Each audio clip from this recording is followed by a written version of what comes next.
"You are not ill, Evelyn. You are insane." The Duke of Blackmere spoke those words before 12 witnesses, then handed the asylum keeper a certificate bearing his own signature.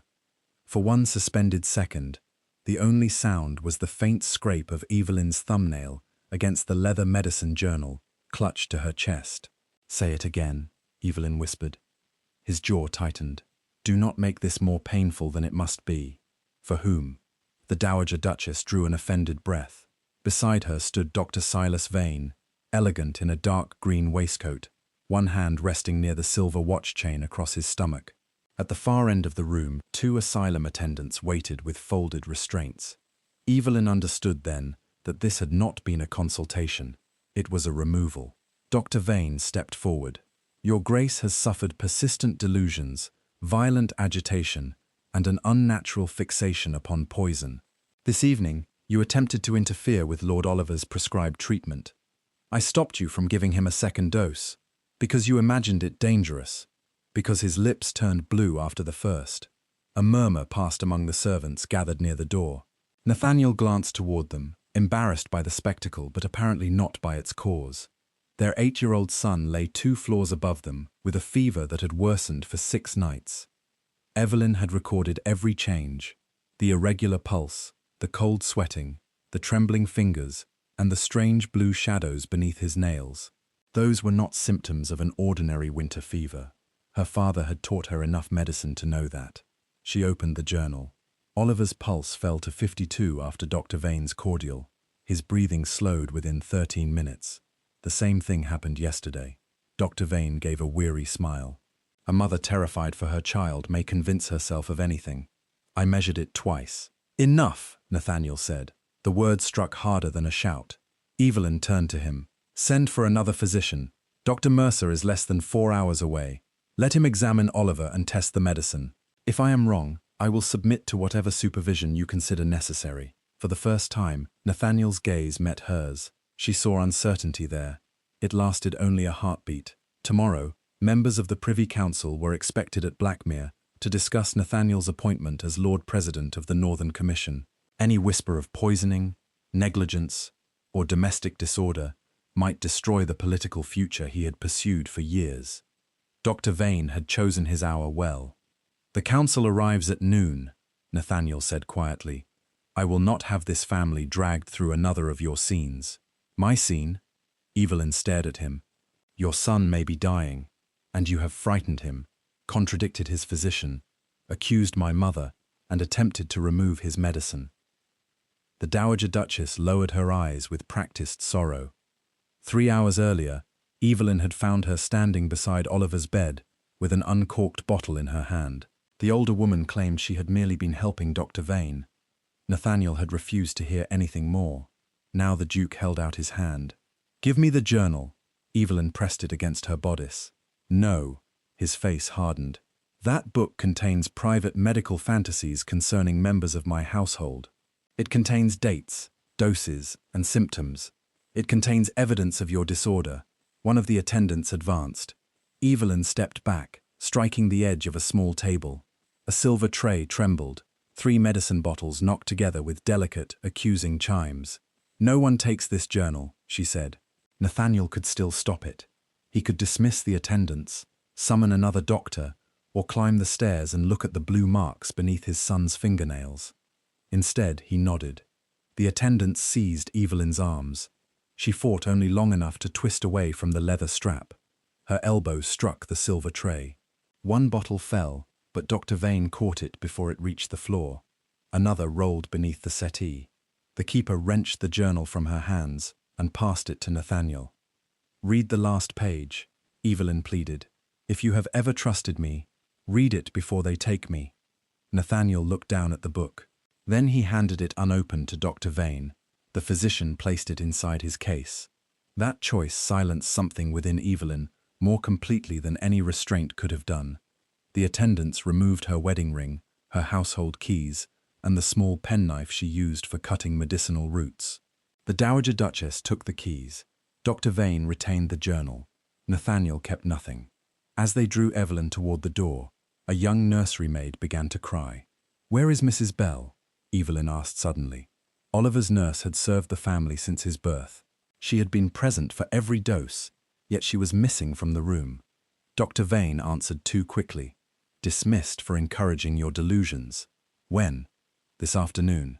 Evelyn stopped resisting. Mrs. Bell had promised to remain beside Oliver until Dr. Mercer arrived. She would never have left voluntarily. The keeper pushed Evelyn onward, but her shoe struck something beneath the settee. She bent as if stumbling and closed her fingers around the fallen medicine bottle before anyone noticed. Its glass bore a crescent-shaped chip near the base. Evelyn had seen that exact flaw 4 days earlier on an empty bottle hidden beneath the Dowager Duchess's writing desk. A crimson wax seal covered the stopper, stamped with the lion and crown of the Royal Infirmary. But the lion faced left. Evelyn had seen the royal crest 100 times. It always faced right. Someone had prepared these bottles before Oliver became ill. Someone had removed the only nurse who could identify them. And as the asylum carriage door opened in the darkness beyond the hall, Evelyn realized that the false charge of madness was not meant merely to silence a troublesome wife. It was meant to leave her son entirely undefended. The asylum keeper tightened his grip on Evelyn's arm, but she let her knees weaken as though terror had finally overcome her. The medicine bottle disappeared into the folds of her skirt. "Please," she gasped, bending forward. "I cannot breathe." One attendant supported her shoulders, while the other loosened the leather strap around her waist. Neither noticed her slide the bottle into the narrow pocket sewn beneath her petticoat. Nathaniel stood beneath the entrance lamps, his face pale against the darkness. For one foolish instant, Evelyn hoped he had followed to stop them. He took only a single step toward the carriage. "You will be treated with dignity at St. Agatha's," he said. "If Dr. Vane believes you have recovered from recognizing poison," his expression closed, "you must cooperate. And Oliver must survive until morning." Nathaniel flinched, but he did not call the attendants back. The carriage door slammed between them. Evelyn heard the bolt fall into place. Iron grills covered the windows, leaving only thin slices of the winter night visible as the carriage rolled away from Blackmere Hall. She counted the turns. Her father had taught her that panic consumed the mind's most useful powers. When a patient bled, burned, or convulsed, the first duty was not to feel less fear, it was to notice more. The carriage crossed the stone bridge after 6 minutes, turned east at the village green, and began climbing toward the old mill road. St. Agatha's lay nearly 30 miles away. If they maintained their present speed, she would arrive shortly before dawn. By then, Oliver might have received another dose. Evelyn closed her eyes and reconstructed the past week. After every full spoonful of Vane's cordial, Oliver's pulse slowed, his hands turned cold, and the blue shadow around his mouth deepened. She had learned to recognize such patterns while helping in her father's surgery. At 16, her dated notes had allowed him to trace 3 mysterious rashes to a single contaminated medicine jar.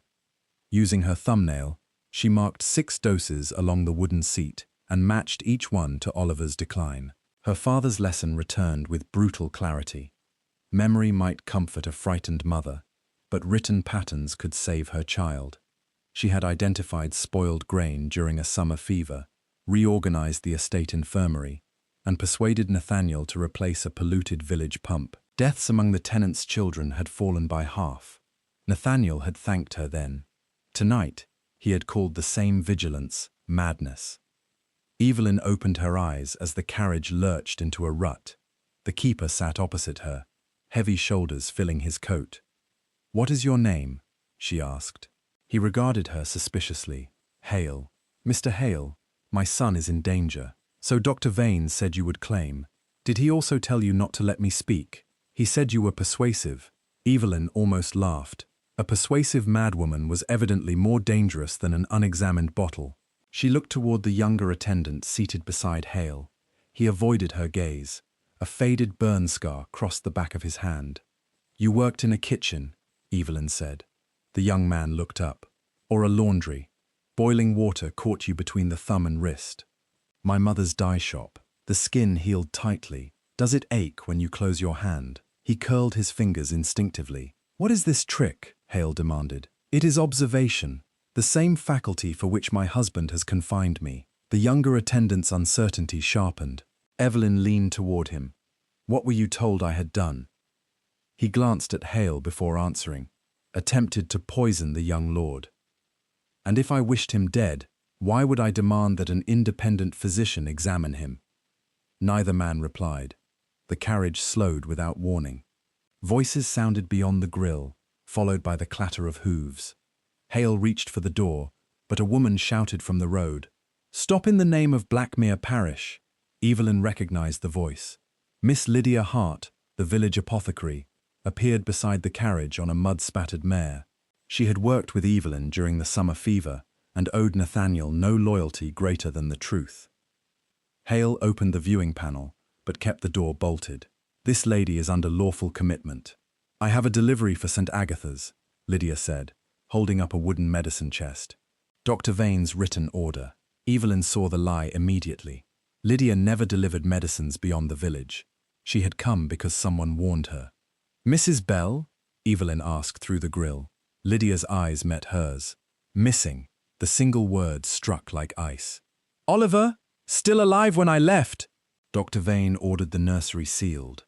Hale started to close the panel. Wait, Evelyn said. Tell Dr. Mercer to examine the residue in the silver spoon beside Oliver's bed. The spoon is gone, Lydia replied. So are your notes. Evelyn touched the hidden bottle through her skirt. Not all the evidence was gone. She could not give it to Lydia without revealing it to Hale, and she could not risk the bottle being returned to Dr. Vane. She needed a witness with legal standing, a safe method of transfer, and proof that the bottle had remained unchanged. The blue fever records, Evelyn said. Fetch my father's old case from the parish infirmary. Bring it unopened to Magistrate Ellison. Lydia understood. The case contained years of Evelyn's dated medical observations, witnessed by her father and later by the parish clerk. It could prove that her knowledge had long been trusted rather than newly invented. Hale ordered the driver onward. As the carriage moved, Lydia rode close enough to call one final warning through the grill. St. Agatha's sent a death certificate to the parish this afternoon. Evelyn gripped the seat. For whom? Lydia's horse fell behind, but her answer carried through the darkness. For you. For you. Lydia's warning followed the carriage long after her horse vanished into the darkness. Evelyn sat rigidly between the attendants, one hand pressed against the bottle hidden beneath her petticoat. A death certificate could not be issued lawfully before a death. Yet St. Agatha's had prepared hers hours before she was delivered into its custody. This was no longer an attempt to discredit her. Someone intended to ensure she never returned to Blackmere.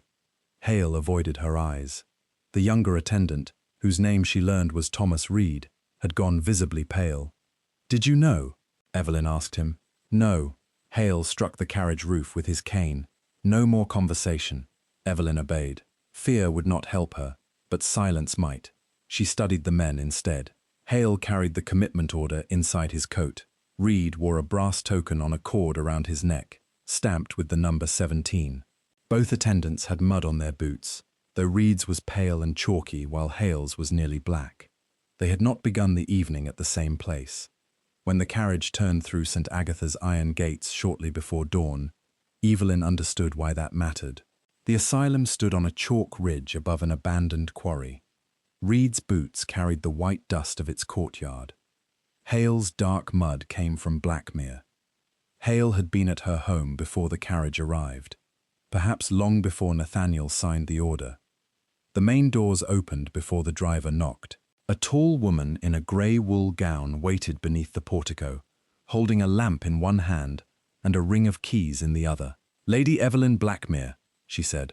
I am Mrs. Pike, superintendent of the women's house. Her greeting contained neither surprise nor courtesy. You were expecting me, Evelyn said. We received instructions. Before my husband signed them, Mrs. Pike's eyes moved briefly toward Hale. That was answer enough. The attendants took Evelyn down a corridor lined with locked doors. Behind one, a woman sang the same 4 notes repeatedly.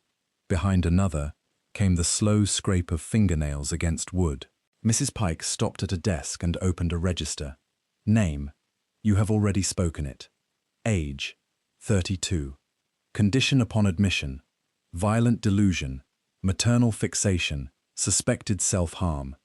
I have displayed none of those things. Mrs. Pike dipped her pen. Resistance to diagnosis. Evelyn looked down at the page. Several lines had been completed before her arrival, including the hour of admission. 3:20 in the morning. The clock behind the desk showed 2:47. You have written a future time, Evelyn said. Mrs. Pike blotted the entry. The clock is slow. The clock struck the quarter as we entered. Hale seized Evelyn's elbow. Her room is prepared. They took her upstairs and removed her cloak, shoes, hairpins, and outer dress. Evelyn kept her hands folded while a maid searched the pockets. The bottle lay beneath a concealed seam her own dressmaker had added for carrying household keys. When the maid's fingers passed over it, Evelyn swayed toward the washstand. "Water," she whispered. Reed instinctively reached to steady her. Evelyn caught sight of the scar on his hand. "The skin will split if you keep using carbolic soap," she murmured. "Ask the laundrywoman for goose grease and clean linen." His grip loosened. That instant allowed Evelyn to pull a folded handkerchief from her sleeve and let it fall over the bottle's outline. The maid found nothing. Mrs. Pike locked her inside a narrow room with a barred window, a straw mattress, and a wooden cup. No fire had been lit. A folded grey shift waited on the bed, marked at the collar with a small red cross-stitch. Evelyn examined it. The thread was silk, not cotton. Expensive, entirely unnecessary on an asylum garment. She had seen the same crimson silk closing the packet Dr. Vane carried from the Royal Infirmary. The door opened again. Mrs. Pike entered with a spoon and a cloudy draught. "To settle you, what is in it?" "Chloral." Evelyn smelled the cup. Beneath the sharp sweetness lay the bitter trace of foxglove. Too much could slow the heart until it stopped. In a woman officially described as unstable and suicidal, such a death might invite little inquiry. "I will not drink it." Mrs. Pike signaled Hale. He and Reed pinned Evelyn's arms. Mrs. Pike forced the spoon against her lips. Evelyn stopped struggling. She let the liquid enter her mouth, then coughed violently, spraying most of it across Hale's sleeve. What little remained she held beneath her tongue until they released her. She turned toward the wall, as if retching, and expelled it into the hem of the grey shift. Mrs. Pike's mouth tightened. "Prepare another dose," she told Reed. "No," he said. The room went still. Reed stared at the wet red stitching. She swallowed enough. Mrs. Pike studied him, then looked at Evelyn with new calculation. "Very well. At sunrise." When they left, Evelyn tore the stained cross-stitch from the shift and wrapped it around the chipped bottle. The thread would preserve a sample of the draught and connect St. Agatha's medicine to the same silk used by Dr. Vane. It was a small victory, but it gave her two substances instead of one, and an ordinary object no conspirator would think important. At Blackmere, Nathaniel entered Oliver's nursery just after 3. His son lay motionless beneath the blankets. Dr. Vane stood beside the bed, preparing another spoonful from a fresh bottle. Nathaniel glanced toward the empty chair where Mrs. Bell had kept watch for 8 years. "Why was the nurse dismissed before I authorized it?" Dr. Vane did not pause. "Your mother believed Mrs. Bell had assisted her Grace in withholding treatment." Nathaniel looked at the bottle. Its glass bore no crescent-shaped chip. For a moment, he remembered Evelyn insisting that the doses produced a pattern. He remembered, too, that the asylum keeper had arrived before he summoned him, but the council would arrive in 9 hours, and admitting doubt would mean admitting that he had sent his wife away without proof. "Give Oliver the medicine," Nathaniel said. Dr. Vane lifted the spoon. Then a footman hurried into the room carrying a mud-stained note from St. Agatha's. The physician broke its crimson silk binding, read 3 lines, and went very still. Evelyn had recognized the poison, and she had survived the first attempt to administer it. At sunrise, footsteps stopped outside Evelyn's door. She had not slept. The chipped bottle remained wrapped in the stained crimson thread beneath a loosened floorboard, while the grey shift lay folded to conceal the missing stitches. A key turned. Mrs. Pike entered with Hale and a broad-shouldered orderly carrying leather straps. No medicine appeared on the tray this time. Instead, there was a pewter feeding tube and a glass vessel filled with milky liquid. "You resisted treatment," Mrs. Pike said. "Dr. Vane has authorized stronger measures. Dr. Vane is my son's physician. He has no authority here. He is also St. Agatha's consulting medical officer." The connection settled another piece into place. Vane could prepare Evelyn's commitment, arrange her admission, control her treatment, and certify her death. Nathaniel's signature had given him a lawful-looking path through every locked door. The orderly dragged Evelyn from the bed. A cry sounded from the corridor. "No, please, my baby cannot breathe." Mrs. Pike turned toward the open doorway. A young woman had collapsed beside a laundry cart, clutching a bundled infant to her chest. The child's face was dusky, its tiny mouth opening without sound. The orderly cursed. "It is only one of Fenwick's fits." Evelyn stopped resisting. "The baby is choking. She imagines she has a child," Mrs. Pike said. "That bundle is laundry." A weak, unmistakable gasp came from inside the blankets. Evelyn drove her heel down upon Hale's foot. As his grip broke, she twisted free and ran into the corridor. The young woman stared up at her with terrified brown eyes. She was no more than 25, painfully thin, with one sleeve torn at the shoulder. "My name is Mary," she sobbed. "They will not help him." Evelyn knelt and opened the blanket. The infant was real. A strip of linen had become tangled beneath his chin, pressing against his throat. Evelyn loosened it, cleared his mouth with her finger, and lifted him face down along her forearm. One controlled strike between the shoulder blades produced a thin wail. The sound transformed the corridor. Doors opened. Women pressed their faces to viewing panels. Reed appeared at the stairs and froze when he saw the child. Mrs. Pike recovered first. "Take Mrs. Fenwick back to confinement. She should not be confined with an infant," Evelyn said. "Her family pays for her care." "Does her family know the child is here?" Mary's fingers closed around Evelyn's wrist. "They told my father he died." Mrs. Pike's face sharpened. The orderly reached for the baby. Evelyn rose with the infant protected against her chest. "If you tear him from her now, every woman on this floor will remember who heard him cry." The singing behind one door stopped.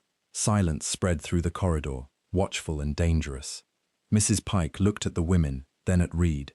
She could punish one patient without consequence. A whole ward of matching witnesses was another matter. "Return the infant to Mrs. Fenwick," she ordered. Lady Evelyn's agitation caused the obstruction. The lie arrived before the child's breathing had steadied. Evelyn handed him back carefully. Mary bent over her son, crying into his blanket. As she passed Evelyn, she whispered, "I saw your papers yesterday." Evelyn's pulse quickened. "Where?" "In the furnace room." Hale seized Evelyn before she could ask more. Mrs. Pike announced that Lady Evelyn had attempted to steal another patient's child. By breakfast, the accusation had been entered into the register as evidence of maternal delusion. Her act had saved an infant and strengthened the case against her. They locked Evelyn in a windowless bathing room as punishment. Pipes groaned inside the walls, and steam condensed on the tiles. She could hear the asylum laundry through a narrow ventilation grill. Mary's voice came faintly from the other side. "They make me sort papers before burning them," she whispered. "Your book had a blue cover. Was it destroyed?" "I tore out one page. The man with the green waistcoat did not count them. Dr. Vane. Do you still have it?" "Not here. Reed found it when they searched me." A key scraped against metal outside. Mary fell silent. Reed entered alone carrying Evelyn's breakfast. "Mrs. Pike says you attacked an attendant," he said loudly. Then more softly, "I kept the page." Evelyn studied him. "Why?"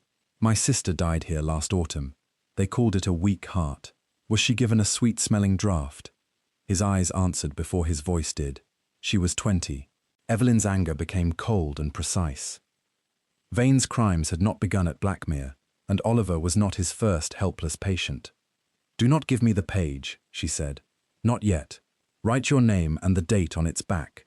Then place it in an envelope and ask the chapel curate to seal it without reading it." Reed frowned. "Why?" "Because if you simply hand it to me, they will call it a forgery. We need a chain of honest hands." For the first time, someone inside St. Agatha's looked at her not as a duchess or a madwoman, but as a person capable of leading him out. At Blackmere, Dr. Vane told Nathaniel that Oliver's breathing had improved after the latest dose.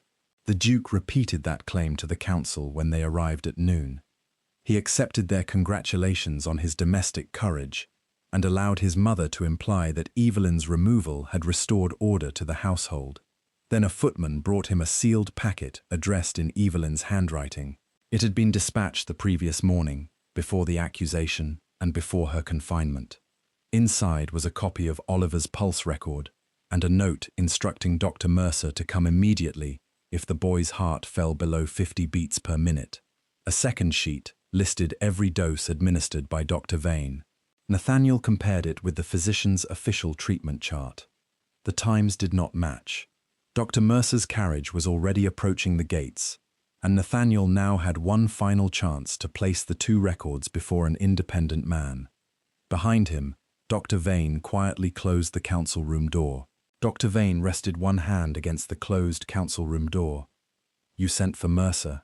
Nathaniel held Evelyn's pulse record beside Vane's treatment chart. The disagreement between them was not slight. On the night Oliver's breathing had nearly stopped, Evelyn recorded a full spoonful at 8 o'clock. Vane's chart claimed he had administered only half a spoonful at 9. "My wife sent for him," Nathaniel said, "before attempting to poison your son. She asked Mercer to come before any accusation was made." Vane's expression softened with professional pity. Fixation often precedes violence. Her Grace constructed these records to support a delusion she had entertained for days. Nathaniel looked toward the windows. Beyond them, Mercer's carriage had reached the avenue. The independent physician could examine Oliver, compare the documents, and end the uncertainty within an hour. But the council members waited in the adjoining room. They had praised Nathaniel for acting decisively against a wife whose instability threatened both his heir and his public office. If Mercer contradicted Vane, every man present would know Nathaniel had confined Evelyn without sufficient evidence. He would not merely appear mistaken, he would appear weak. "Let Mercer examine the boy," Nathaniel said. "Nothing more." Vane's fingers tightened around his watch chain. "An examination conducted after Lady Evelyn's accusations will become part of the public record. The council may postpone your appointment until the scandal is resolved. My son's life matters more than an appointment. Then protect him from conflicting treatment. Sign an order granting one physician complete authority until the crisis passes." Vane placed a prepared document on the table. Nathaniel stared at it.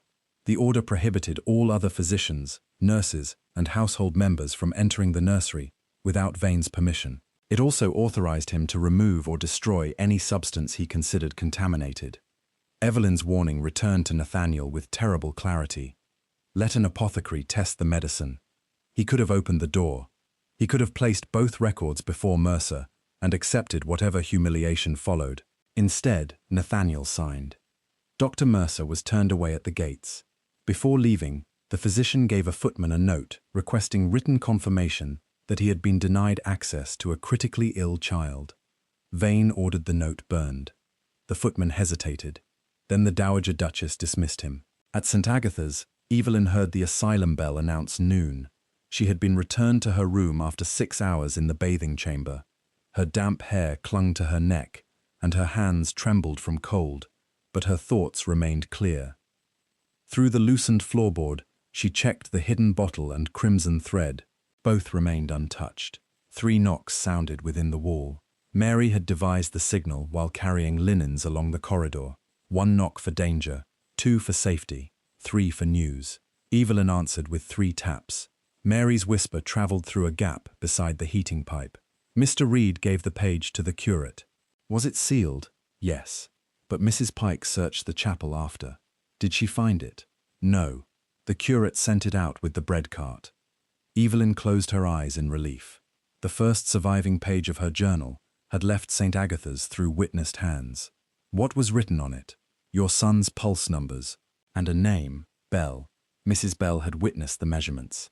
If she could be found alive, the record could not be dismissed as Evelyn's invention. A door slammed below. Heavy footsteps crossed the entrance hall, followed by the unmistakable cadence of Dr. Vane's voice. He had returned sooner than Evelyn expected. Mary fell silent. Within minutes, Mrs. Pike entered Evelyn's room, carrying a black dress, boots, and the outer garments taken from her upon arrival. "Put these on. Am I being released? You are being transferred." "Where?" "To a private treatment house on the coast." No address was provided. No magistrate had approved a transfer. Evelyn understood what the journey meant. She would disappear between institutions, leaving St. Agatha's free to use the death certificate already prepared in her name. "On whose authority?" Mrs. Pike handed her a folded document. Nathaniel's signature appeared at the bottom. For a moment, Evelyn could not breathe. Then she examined the page more closely. The signature was genuine, but it authorized confinement at St. Agatha's. The line permitting transfer had been squeezed above it in darker ink. Someone had altered the order after Nathaniel signed. That fact did not absolve him. He had surrendered control of her body to people he had refused to investigate. Whether he had intended this destination no longer changed the danger. Evelyn folded the paper. "I will dress." Mrs. Pike seemed surprised by her compliance. Once alone, Evelyn removed the bottle and crimson thread from beneath the floorboard. She could no longer protect them by hiding them in a room she was about to leave. Mary tapped once within the wall. Danger. Evelyn crossed to the barred window. In the yard below, Hale stood beside a closed carriage. Dr. Vane was giving him instructions while two orderlies loaded a long wicker hamper into the rear compartment. The hamper was large enough to conceal a body. Evelyn unwrapped the bottle and studied its crescent-shaped chip. The glass itself was evidence, but the liquid inside could save Oliver only if it reached someone capable of testing it. She could not depend on Nathaniel now. Saving her marriage was no longer her purpose. Saving her son, finding Mrs. Bell, and exposing every person who had used her husband's authority became the only vows she still recognized. The lock turned. Reed entered with a guard behind him. As he fastened a cloak around Evelyn's shoulders, he whispered near her ear, "The transfer is a lie. Hale has orders to take you to the abandoned quarry." Outside, Dr. Vane checked his watch. "At 4 o'clock, he told Mrs. Pike. "Blackmere will receive news that the Duchess died during transport." Then he lowered his voice. "And before sunset, the young heir must be dead as well." Reed's warning left Evelyn no time for fear. The guard pulled her into the corridor while Reed walked behind them, carrying the small canvas bag that supposedly contained her belongings. Mrs. Pike waited at the stairs.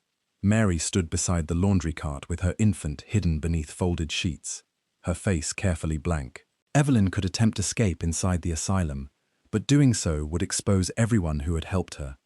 Mrs. Pike would search Reed, seize the journal page, and separate Mary from her child. She allowed them to take her outside. Hale opened the carriage. Its ordinary leather seats had been removed. In their place lay 2 lengths of rope, a stained blanket, and a quarryman's iron bar. No destination could explain those objects. Evelyn climbed inside without speaking. Reed placed the canvas bag at her feet. As he withdrew his hand, his scarred fingers brushed hers. 5 minutes after the south gate, he whispered. Hale entered and sat opposite her. The door was locked from outside, but the younger attendant had left the upper hinge pin half raised. The carriage rolled across the courtyard. Through the grille, Evelyn saw Mary push her laundry cart beneath the chapel arch. Reed followed at a distance. Neither looked back. They would have their own escape to make. Evelyn opened the canvas bag. Beneath her shoes and hairpins lay a small jar of goose grease, a strip of linen, and a narrow metal spoon sharpened at one edge. Reed had remembered her advice about his scar. More importantly, he had understood that the grease could loosen iron. Evelyn smeared it around the raised hinge pin and worked the sharpened spoon beneath its head. Each movement had to follow the carriage wheels, so the rattle concealed the scrape. Hale watched her. "What are you doing?" Evelyn let the spoon fall and clutched her throat. Her body convulsed against the carriage wall. Hale swore. Not again. She forced her breathing into short, uneven gasps and let her eyes roll upward. When he leaned forward, she whispered, "Foxglove." "What?" "The draft Mrs. Pike gave me. My heart." Hale struck the roof, ordering the driver to stop. He could not deliver a corpse to the quarry before the appointed hour. Dr. Vane needed her death to occur during transport, not inside St. Agatha's where other patients had witnessed her condition. As Hale reached for her pulse, Evelyn drove the metal spoon into the back of his hand. He recoiled. She pulled the loosened hinge pin free and rammed it between the door and its frame. The door burst outward. Evelyn jumped. The road struck her shoulder and tore the skin from both palms. She rolled into a ditch as the driver fought to control the horses. Hale shouted behind her. Evelyn rose, dizzy with pain, and ran toward the bare woodland bordering the quarry road. She knew she could not outrun two men for long. Instead, she followed the slope downward until she found a stream swollen by winter rain. Her father had taught her to read water as carefully as symptoms.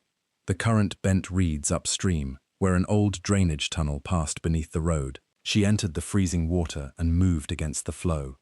Hale and the driver followed her footprints to the bank, then searched downstream, assuming the current had carried her away. Evelyn crawled into the narrow tunnel and waited until their voices disappeared. Only then did she examine the bottle hidden against her ribs. The glass remained intact. At Blackmere, Oliver stopped breathing at 3:42. Dr. Vane had administered the second dose minutes earlier. He immediately closed the curtains, ordered the servants out, and declared that Lady Evelyn's poison had finally completed its work. Nathaniel pushed past him and lifted his son from the bed. Oliver's skin was cold. His lips were blue. No movement stirred beneath his nightshirt. "What did you give him?" Nathaniel demanded. "The prescribed cordial." "Show me."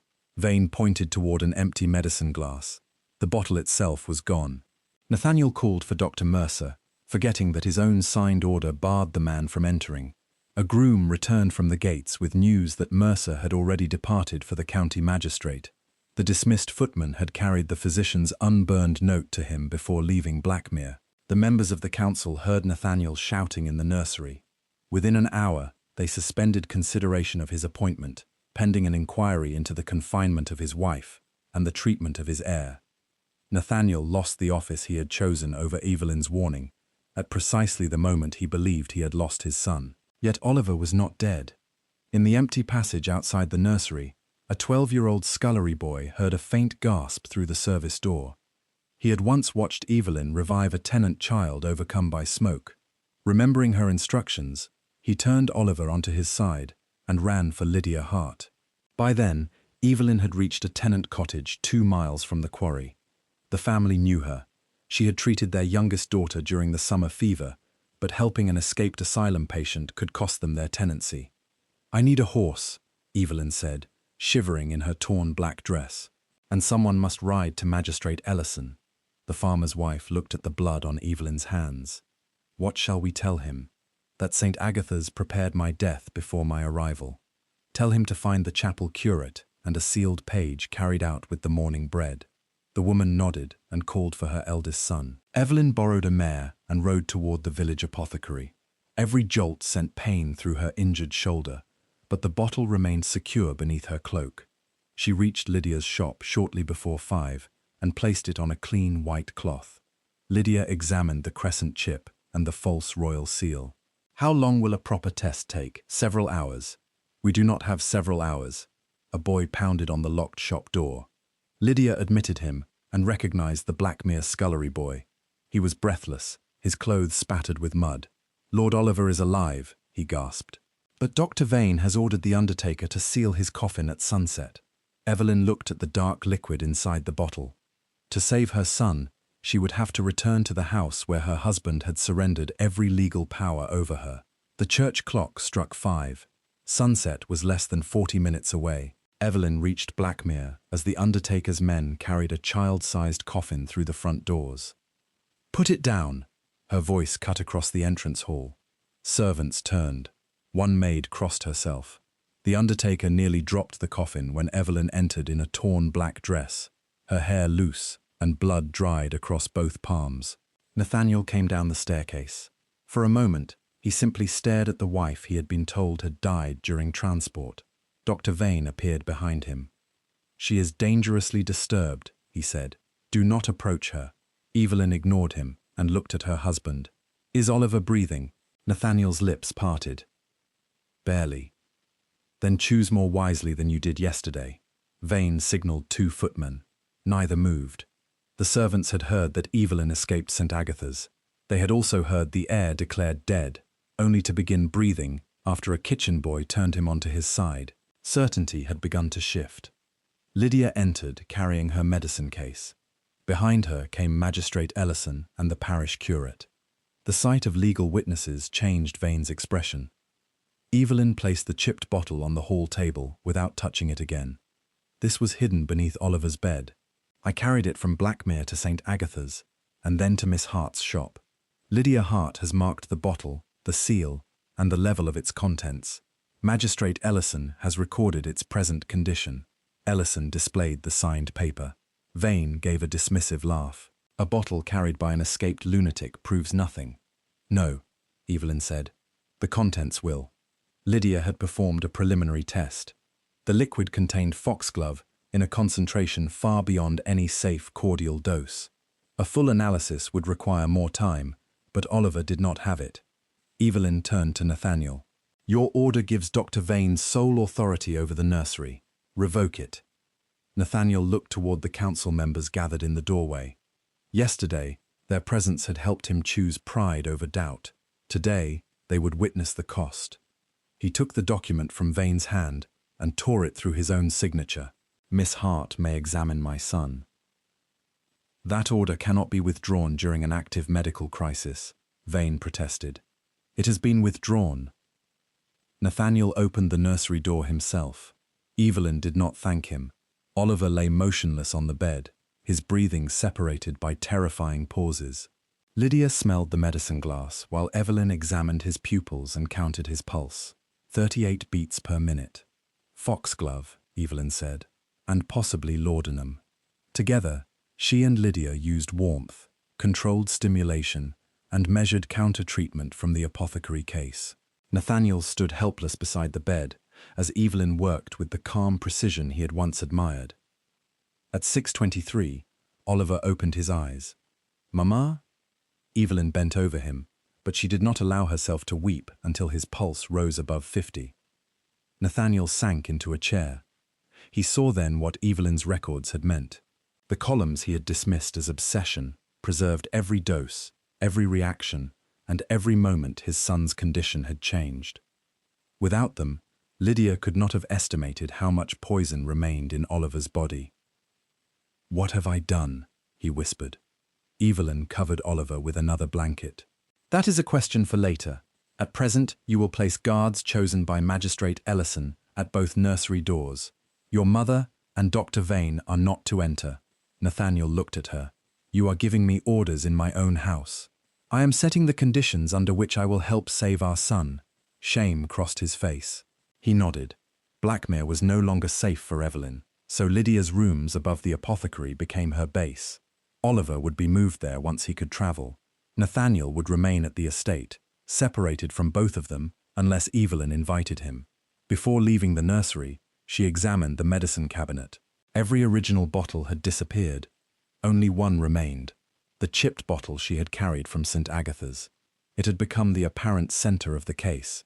That evening, the chapel curate delivered the sealed journal page to Magistrate Ellison. Reed's name and the date appeared on the back. Mrs. Bell's initials stood beside 3 of Oliver's pulse readings. A second message arrived from Reed. He and Mary had escaped St. Agatha's with the bread cart. Mary's father had agreed to shelter them, and Reed was prepared to testify about Vane's order to take Evelyn to the quarry. For the first time, the evidence formed a chain. Evelyn's medical observations, Mrs. Bell's initials, Reed's witnessed recovery of the page, the false transfer, the prepared death certificate, and the poisoned bottle. But Mrs. Bell herself remained missing. Nathaniel came to the apothecary after midnight. Lydia refused to admit him until Evelyn gave permission. He entered without his ducal coat or signet. Fatigue had hollowed his face. I found the estate infirmary accounts, he said. You paid for half the medicines from your pin money. That is not relevant to the poisoning. It is relevant to what I refused to see. Evelyn's expression did not soften. If you want to assist, find every payment made to Dr. Vane and St. Agatha's during the past 2 years. Do not question anyone. Do not remove anything. Make copies before witnesses. And after that? There is no after that between us yet. Nathaniel accepted the boundary. He left with instructions, not forgiveness. Near dawn, Lydia carried the chipped bottle downstairs to place it inside the magistrate's locked evidence chest. The front door stood open. The constable assigned to guard the shop lay unconscious in the passage. The evidence chest had been forced. Inside, the journal page remained untouched, but the poisoned bottle was gone. In its place lay an unchipped bottle bearing a genuine Royal Infirmary seal and containing nothing more dangerous than fever tonic. A strip of crimson silk had been tied around its neck. Dr. Vane had discovered their progress, and he had replaced the one object capable of proving what entered Oliver's body. The substituted bottle stood upright inside the broken evidence chest, its genuine royal seal catching the first grey light of dawn. Lydia did not touch it, neither did Evelyn. Magistrate Ellison arrived within minutes and examined the unconscious constable. The man had been struck behind the ear, but his breathing was steady. There were no broken windows and no splintering around the shop door. Whoever entered had a key, Ellison said. Lydia looked toward the locked cabinet behind her counter. Only my apprentice and I possess keys. Then someone copied one. Evelyn studied the floor. A faint line of dark wax marked the threshold. Whoever stole the bottle had sealed something nearby, perhaps a packet or a set of instructions. Crimson silk encircled the replacement bottle. Dr. Vane wanted them to understand that he had reached the evidence. His arrogance was becoming as useful as his caution had been dangerous. A fist struck the front door. Before Ellison could answer, 6 county constables entered with a warrant for Evelyn's arrest. The charge was attempted murder.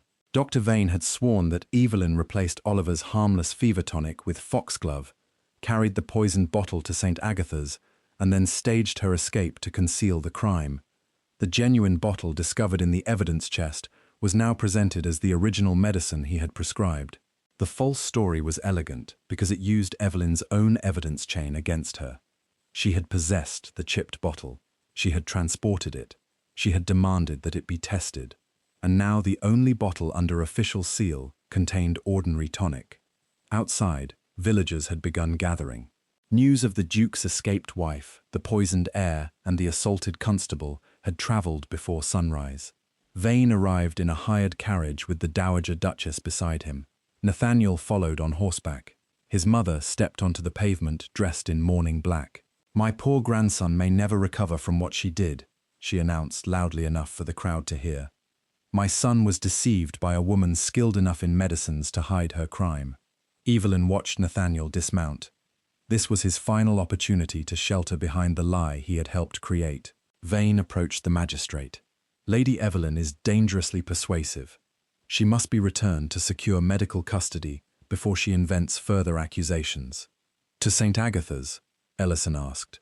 "To a royal institution in London." "No," Nathaniel said. The single word silenced the street. He walked toward Evelyn, but stopped before coming within reach. "My wife did not deceive me," he said. "I deceived myself." The Dowager Duchess stiffened. Nathaniel turned toward the villagers and council representatives arriving behind him. "I signed Lady Evelyn's commitment order without independent examination. I refused Dr. Mercer entry to Blackmere. I granted Dr. Vane sole authority over my son's treatment, though my wife had recorded evidence that his medicine caused Oliver's decline." Vane's composure cracked. "Your Grace, grief has confused your recollection." "My recollection is exact." Nathaniel removed a folded paper from his coat. "Last night, I found payments from my private political fund to St. Agatha's. They bear my authorization mark because I allowed my secretary to use it for medical expenses I never examined." A murmur moved through the crowd. The payments connected Blackmere to the asylum, but they also implicated Nathaniel. Publicly revealing them destroyed any remaining hope of preserving his appointment. "I have resigned from consideration for the Northern Commission," he continued. "I have also requested a formal inquiry into my own conduct." His confession did not prove Evelyn innocent, but it stripped Vane of the Duke's protection. It also cost Nathaniel the office for which he had sacrificed his wife's freedom. The Dowager seized his arm. "You are ruining this family." "No," Nathaniel replied. "I did that when I signed." Vane recovered quickly. A moving display of remorse does not alter the contents of the bottle. The supposed poison is gone because it never existed. The constables still held the arrest warrant. Ellison could delay its execution, but not dismiss it without evidence. Evelyn would have to appear before a county hearing at noon. Until then, she was placed under guard in Lydia's upstairs room. From the window, she watched Vane leave with Nathaniel's mother. They appeared to have won. The poisoned bottle was gone. Mrs. Bell remained missing. The surviving journal page proved only that Oliver's pulse had fallen, not what caused it. Reed and Mary were escaped asylum inmates whose testimony Vane would describe as delusion and revenge. Evelyn laid every remaining object on Lydia's table: the copied pulse record, the sealed journal page, Nathaniel's payment list, the altered transfer order, the replacement bottle, and the narrow strand of crimson silk she had torn from the grey asylum shift. She had nearly forgotten the thread's original purpose. It had absorbed the forced draught Mrs. Pike tried to make her swallow. Lydia placed part of it in a porcelain dish and added 2 testing solutions. A dark violet stain appeared. "Foxglove," she said. The thread proved poison had been administered at St. Agatha's, but not necessarily that Vane poisoned Oliver. Evelyn examined the replacement bottle again. The glass was perfect. The royal seal was genuine. Yet Vane had tied crimson silk around its neck, copying the way he bound his private medical packets. He had replaced the evidence too precisely. How would he know about the crescent chip? Evelyn asked. Lydia looked up. "We told the magistrate. But that description was never released. It appears only in Ellison's sealed inventory. The stolen bottle's chip was near its base, small enough to miss unless one handled it closely." Evelyn remembered the first night at Blackmere. Vane had caught the bottle before it struck the floor. Later, a different bottle without the chip appeared beside Oliver. He knew which bottle they had because he had moved it himself.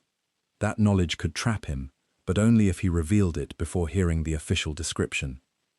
Evelyn gathered the thread, the register copy, and the replacement bottle. "At noon, Vane will claim I invented the poisoned cordial. How do you prove otherwise without the original?" Lydia asked. "I do not ask him whether he recognizes it." Evelyn looked toward the courthouse clock. "I give him 3 bottles and make him identify the one he insists never existed." By noon, every bench in the county assembly room was occupied. Magistrates sat beneath the royal arms. Representatives of the Privy Council filled the front row. Tenants, servants, physicians, and villagers crowded behind the rail, while constables guarded every door.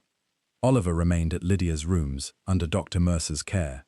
2 independent nurses watched him, and every medicine entering the room was recorded and sealed. Mary Fenwick and her infant had been placed in the magistrate's private residence.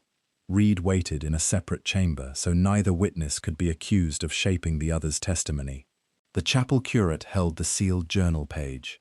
Evelyn had protected the people before confronting the man who endangered them. She entered under guard wearing a borrowed navy dress. Nathaniel rose when he saw her, but she passed him without acknowledgement.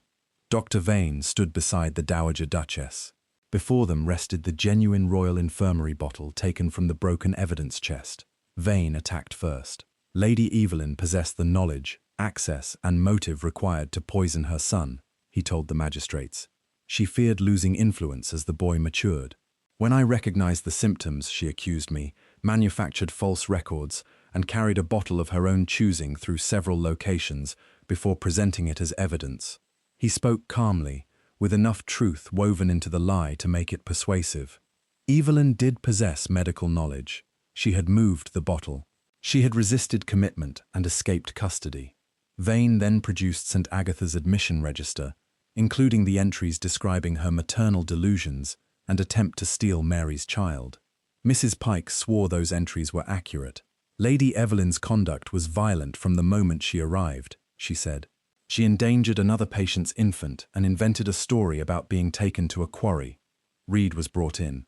He described Vane's instructions to Hale, the false transfer, and the death certificate prepared before Evelyn reached St. Agatha's. Vane dismissed him as a resentful former employee. Mary testified that Mrs. Pike concealed her living child after telling her family the baby had died. She also confirmed that Evelyn's journal had been carried to the furnace room. Vane called her delusional. Then the curate broke his seal and presented the rescued page. Mrs. Bell's initials appeared beside Oliver's falling pulse, but Vane argued that initials could be copied. Every witness was vulnerable alone. Evelyn intended to make them corroborate one another. She asked Magistrate Ellison to display the altered transfer order. "Nathaniel," she said, using her husband's Christian name before the entire room, "did you authorize my removal from St. Agatha's?" "No." "Did you examine the commitment order after signing it?" "No." "Did you give Dr. Vane authority to destroy substances he considered contaminated?" Nathaniel's voice roughened. "Yes." That admission established access. Vane had possessed the authority to remove every original medicine bottle from Oliver's nursery because Nathaniel gave it to him. Evelyn next presented the estate payment copies. Money had passed from Nathaniel's political fund to St. Agatha's on 6 occasions. Each payment was requested by Vane and processed through the Dowager Duchess's secretary. 2 payments corresponded with unexplained deaths of young female patients. One was Reed's sister. Another covered the private confinement of Mary Fenwick after her father began asking why his grandchild had supposedly died. The asylum was not merely treating inconvenient women, Evelyn said. It was erasing witnesses and creating deaths no one of rank expected to examine. Vane smiled thinly, an accusation built upon grief and coincidence. Lydia then testified that the crimson silk from Evelyn's asylum shift contained foxglove. Mrs. Pike claimed the thread had been contaminated after Evelyn entered the apothecary. "But you described the shift's red stitching in the admission inventory," Evelyn said. Mrs. Pike glanced toward Vane. That single look weakened her more than a shouted confession would have done. Still, the decisive question remained. What had poisoned Oliver?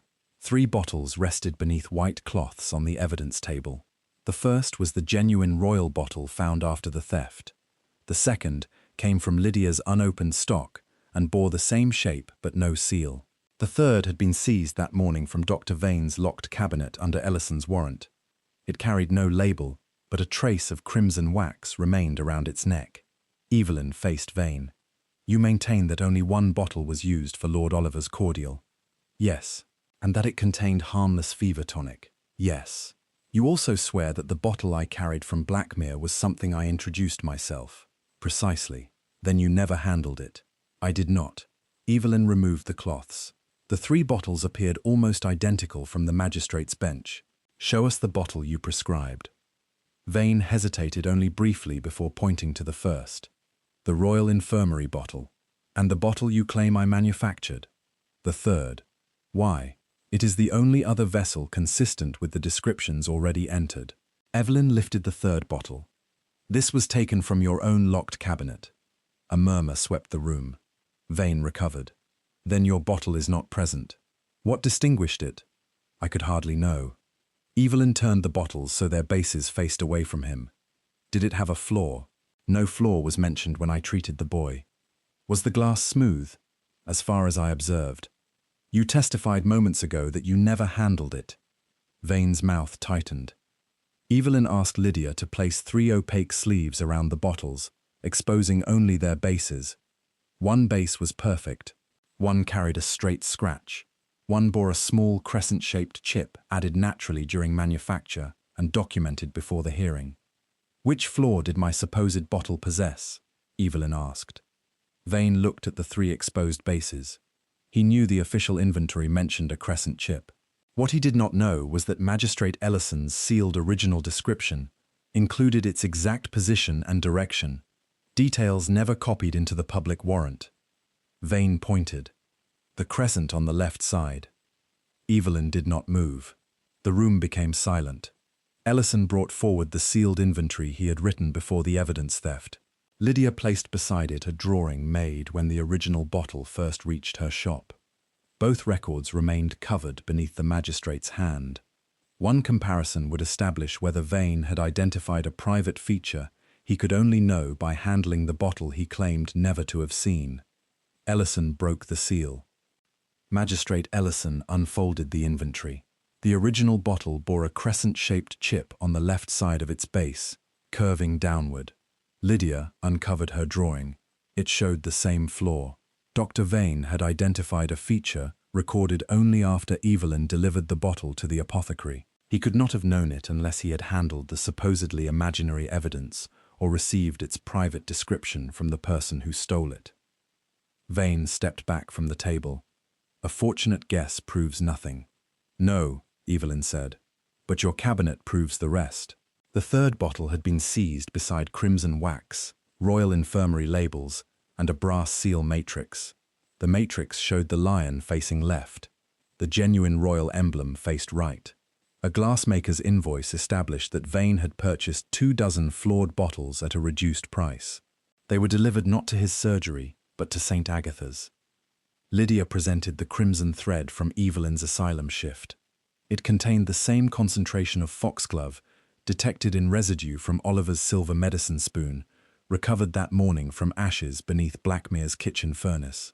The scullery boy had seen Vane's assistant throw it there. Then Mrs. Bell entered.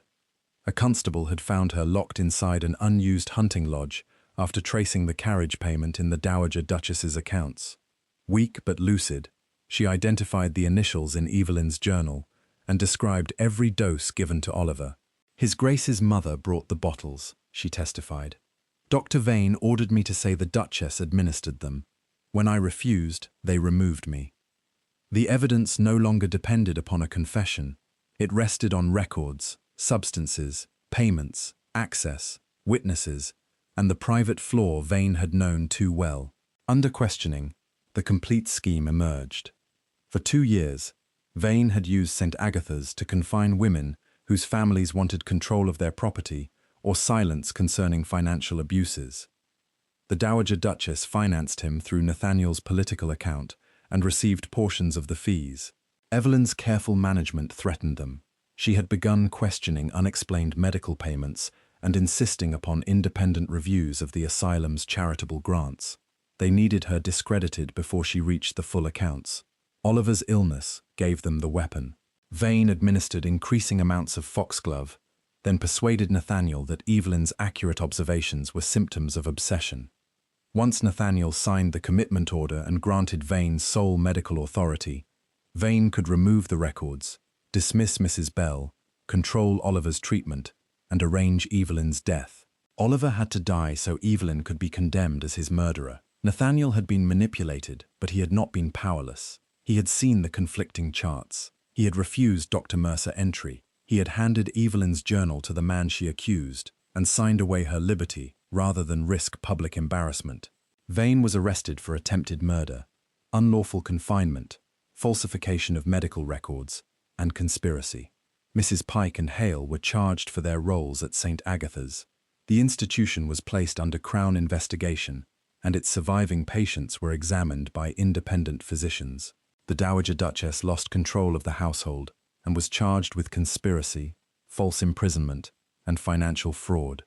Her private fortune was seized pending restitution to the women harmed through St. Agatha's. Nathaniel faced a different reckoning. He was not imprisoned, but his political appointment was permanently withdrawn. He publicly corrected every accusation against Evelyn and admitted that his signature had enabled the crimes. Before the same servants who witnessed her removal, he returned her wedding ring and household keys. Evelyn accepted the keys. She left the ring on the table. Through a negotiated deed of separation, Nathaniel granted her an independent residence, permanent maintenance, control of her remaining dowry trust, and Oliver's care during his recovery. He placed additional unentailed property into a fund for former St. Agatha's patients, and surrendered any authority over Evelyn's medical work. "I cannot ask you to forgive me," he said when they stood alone. "No," Evelyn replied. "You cannot. I believed admitting doubt would make me weak. You made me pay for that fear with my freedom. Oliver nearly paid with his life." Nathaniel lowered his head. "I will spend the remainder of mine correcting what I can." "That is your duty," she said. "It is not a price that purchases my return." Months later, Evelyn opened a small infirmary beside the village apothecary. Lydia became her partner, Reed managed its supplies, and Mary worked there while raising the son St. Agatha's had tried to erase. Oliver recovered slowly. Nathaniel was permitted to visit him by agreement, never by command. On the infirmary's first morning, Evelyn stood before its blue doors with her son beside her. The same household keys once taken during her confinement now hung from a silver chain at her waist. Oliver reached for her hand. "Are you ready, Mama?" Evelyn placed the largest key into the lock. This time, no man signed a paper deciding where she belonged. She opened the door herself.